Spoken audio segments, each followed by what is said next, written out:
So Paul, there are sort of a particular set of circumstances for LGBTQ people and their risk of becoming homeless. And last year, you guys teamed up with Belong to, the LGBTQ youth services, and did some research, the first research ever in Ireland around that issue. So tell me about it.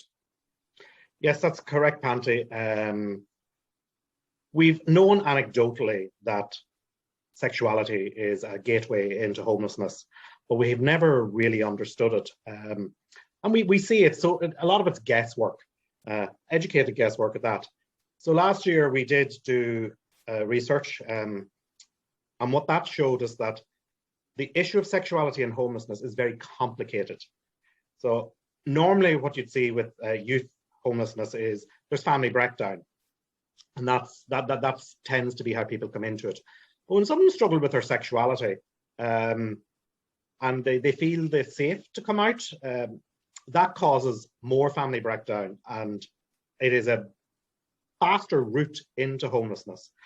So, and also what the research showed very clearly is that, and we know this ourselves, young people don't always tell their friends that they're homeless. So we'll say they're in the closet, so to speak, of homelessness.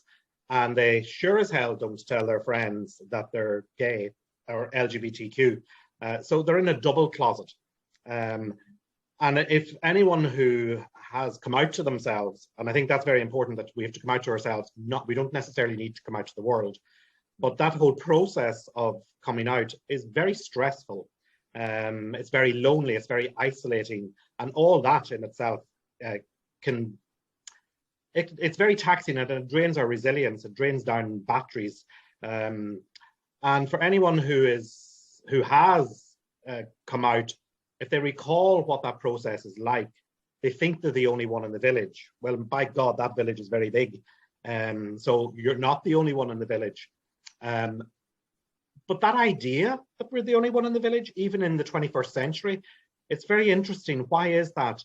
And literally it's because from a very young age, we're taught, rightly or wrongly, that difference is wrong, that to be different is not normal. Therefore, you've got this message inside yourself that you are abnormal, and shame comes with that. And the shame is such an invisible cloak and has a very long reach that people don't feel safe to be able to come out. Mm-hmm. And then what the research also showed us, and we kind of know this anyway, is that young LGBTQ people need very safe spaces. Now, I'd actually go a step further and say what they need is a courageous space, because we can never guarantee safety, no matter what. That's just a fact of life. But we can create a courageous space where you can say to someone, you can be who you are here and face the fear of who you are, and you can slay the demon that is stopping you living. But that takes courage. And what I also mean by courage there is people will challenge difference. And I think often, particularly in Irish society, we get very litigious, and that has spilled over into, if someone says something awkward or if someone says something different, they're immediately put down. Oh, you're a homophobe. Oh, you're a transphobic. And that shuts conversation down. Whereas, and you can't teach your way out of that, but you can experience your way out of it. So a straight person beside a gay person asking questions of each other and learning from each other is far better, because we learn by experience. And so I guess in my head, and maybe the popular imagination, you know, young queer people might end up becoming homeless because they've come out to their parents and maybe their parents reacted badly and kicked them out of home. Is that what you see in your work with Focus Ireland? Yes, when young people do come out, it's because of family rejection. And it's quite a quick family rejection. It's not building up over time. And if we go back and position ourselves to 2015, when the people of Ireland said to the LGBT community, you are equal in terms of access and marriage, that equality didn't seem to translate genuinely into the hearts and minds of people. Because very interestingly, and again, this is anecdotally, but I noticed in the youth services that I manage, we had a spike in 18 and 19-year-olds about 2 or 3 months after the marriage referendum coming into homelessness. And I was kind of going, what's going on here? This is very interesting. And the old gaydar was going, God, what really is going on here? And what was starting to happen was young people felt safe to come out. And all of a sudden, their parents said, oh, that's not going to happen here. So toddle along. And it very much is, in my experience and many others' experiences, when people come out to their family, it's not a go sleep on that and you'll change your mind in the morning, because sexuality is such an integral part of who we are.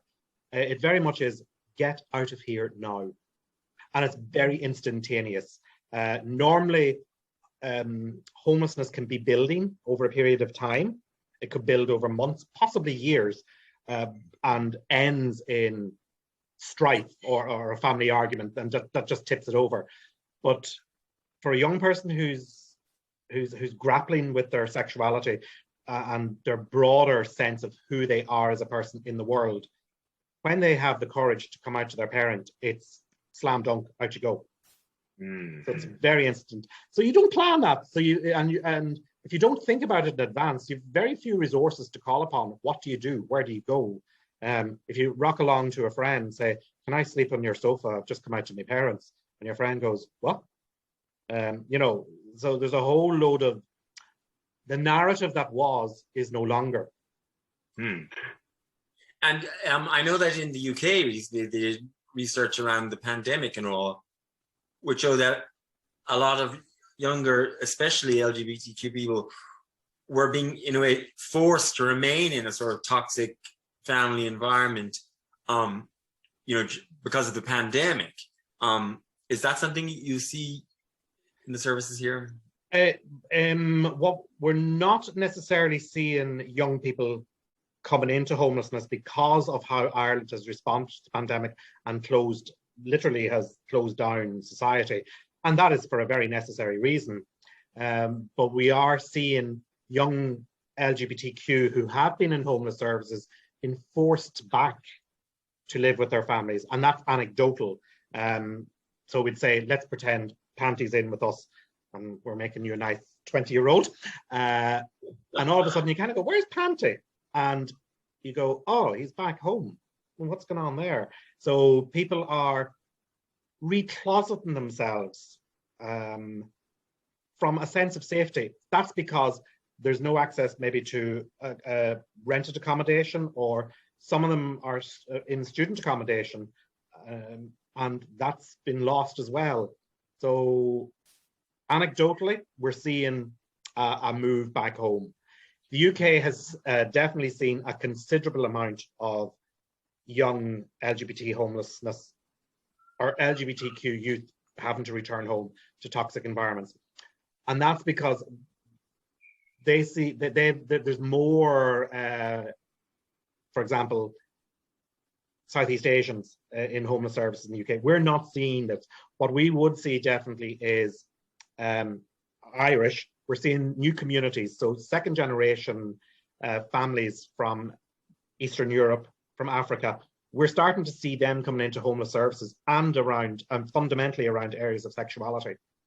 So I don't know if it makes sense that Irish youth seem to have more resources.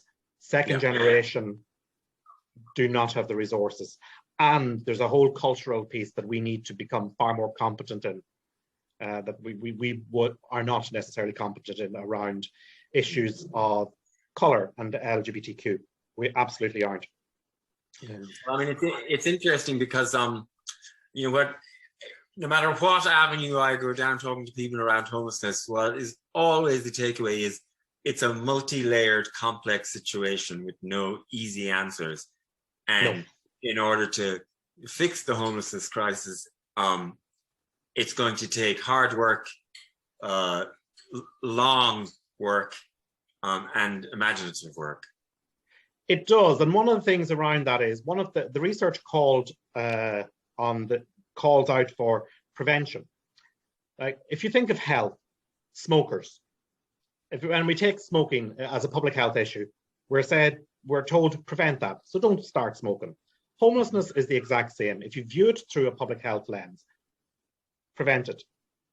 And what tends to happen is, rightly or wrongly, when someone brand new comes into the system, they're kept in the system. It's almost as if you're not homeless long enough to qualify for stuff or to get out of homelessness. You'll be 10 years on the housing list before you get housed. So one of the things we would say is, look, why don't we look at how you prevent this in the first place? And if we know that family strife is one of the major avenues into homelessness, then why don't we look at how can we mediate and how can you go in with family mediation services and actually stop it?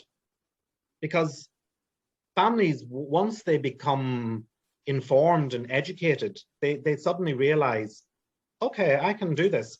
Because most parents that I would know, when they discover that their child is LGBTQ, it's fear they're operating from, fear of their child being hurt, their child being bullied. That's where they're operating out of. So we need to be able to address these issues. And we know the old adage, prevention is better than cure. And we know from research, particularly coming from the UK, Albert Kennedy Trust, coming from Scotland, mediation works. So there's no point plowing millions and millions and millions into the emergency department system, whereas we could be plowing it into the community-based systems. That's how we address homelessness at its root cause. Like homelessness starts further up the stream, so to speak, than just becoming homeless on day one. So when someone physically becomes homeless, that journey has started further back. And that's where we need to get in. And we also need, and once we are in the system, we also need to educate homeless services. Like, very interestingly, when this research was in its infancy, and the researchers were going around and meeting homeless services, there was quite a sense of, oh, another issue to deal with. Literally, and one person, I recall one of the principal researchers saying to me, they literally said, oh, this doesn't occur here. And whether that's about people saying we can't deal with another thing because the system is already stressed, or that's a moral religious view, I'm unsure. Could be both. But the system is stressed. The system is only dealing at an emergency level.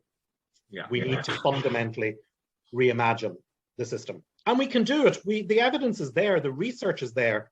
It just requires significant political will. It doesn't require a change in policy every time there's a new government. What we need is a long-term 20 to 30-year strategy. This homelessness just doesn't cost money to the individual that's homeless. It impacts on wider systems. It impacts on child protection. It impacts on criminal justice. It impacts on the health system. So it is multi-layered. Well, it turns out on a rant now.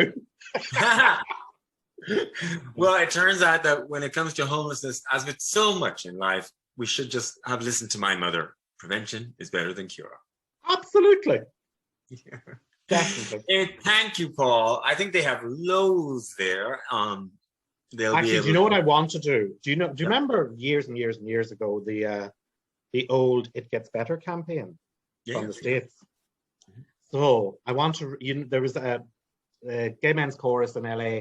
They done Cyndi Lauper's True Colours, and the piece before it is superb. I should have actually emailed it to you. It might have been better you reading it, but I might just, to any young LGBTQ person who may be listening to this, it gets better. We might not stop bullies, but we can tell you that your life will get better. And all those things that make you different will become the things that everyone treasures most about you. It's so true. I've always said that about myself. All the things that I worried about myself when I was younger turned out to be the things when I got older that people think are special about me. Yes, absolutely. So, it's our uniqueness. Definitely. Anyway, nice to chat to you, Paul. Thank you, Panti.